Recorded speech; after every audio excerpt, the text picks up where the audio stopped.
ரமதான் மிக சிறப்புக்குரிய ஒரு மாதம். ரமதானிலே ஒரு மனிதன் செய்கின்ற நல்லமல்களை விடவும் மிக சிறப்புக்குரிய ஒரு காலம் துல்ஹிஜ்ஜாவுடைய இந்த 10 நாட்கள் தான். எனக்கும் உங்களுக்கும் அல்லாஹ் இவ்வளவு சிறப்பு மிக்க ஒரு காலத்தை அடைவதற்கு அவகாசம் இருக்கிறார். அல்ஹம்துலில்லாஹ். அன்பானவர்களே, இந்த 10 நாட்களிலும் மிக பொன்னான ஒரு காலம் இருக்கிறது. பிறை 9 அரஃபா என்று பெயர் சொல்லப்பட்ட நாள். லைலத்துல் கத்ரை பற்றி அல்லாஹ் சொல்லும் பொழுது சிறப்புகளை சொல்லிக் கொண்டு போகிறானே தவிர சத்தியம் செய்ய.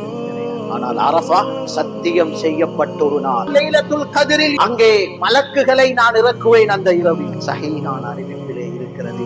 அரஃபாவாகி நான் ஸல்லல்லாஹு அலைஹி வஸல்லம் சொன்னார், மலக்குமார்கள் இறங்குவது மட்டுமல்ல விசேஷம், அல்லாஹ் ரப்புல் இஸ்ஸத்தை அடியார்களை தேடி வர இருக்கிறான் என்று சொன்னார்கள். சும்ம யுபாஹி அல்லாஹ்விடத்திலே பலஹீனமான நாம், எங்களுடைய தகப்பனுடைய பேர் சொல்லப்பட்டு நாம் ஒவ்வொருவரும் தனித்தனியாக அல்லாஹ்விடம் அறிமுகம் செய்யப்படுவோம். அல்லாஹ் ரப்புல் இஸ்ஸத் மலக்குமார்களிடத்திலே பெருமை பாராட்டி பேசுவானாம். லைலத்துல் கத்ர் ஏராளமான மனிதர்களுக்கு அல்லாஹ் நரக விடுதலை கொடுப்பான். ஆனால் அரஃபா சொன்னார்கள், உலகத்திலே எந்த ஒரு நாளும் கிடையாது, மிக அதிகமாக அல்லாஹ் ரப்புல் இஸ்ஸத் நரக விடுதலை கொடுக்கும் நாள் அரஃபாவுடைய நாளை போன்று அதிகமான நரக விடுதலை யாருக்கும் கிடையாது. அரஃபாவுடைய மாலை நேரம் அஸ்ருடைய தொழுகையில் இருந்து மக்ரிப் ஆக விசேஷம் zikருக்கு நபியோ சொன்னாங்க, சுப்ஹானல்லாஹி வல்ஹம்துலில்லாஹி வலா இலாஹ இல்லல்லாஹு அல்லாஹு அக்பர் அஃதலுல் கலாமி பஅதல் குர்ஆன். குர்ஆனுக்கு பிறகு நாங்க செல்ற ஆக பெரிய சிறந்த zikr இந்த zikr. இந்த zikர்களை செல்றதோட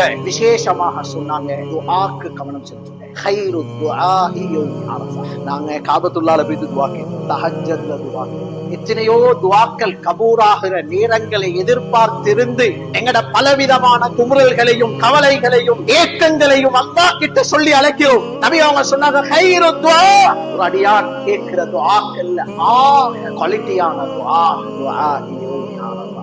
அரஃபான்னு கேட்கிற கற்பனையால நடக்குமா என்றத கூட யோசிக்கலாத விஷயத்தை நடாத்தி காட்டுவான். அரஃபால கேட்கிற துஆ.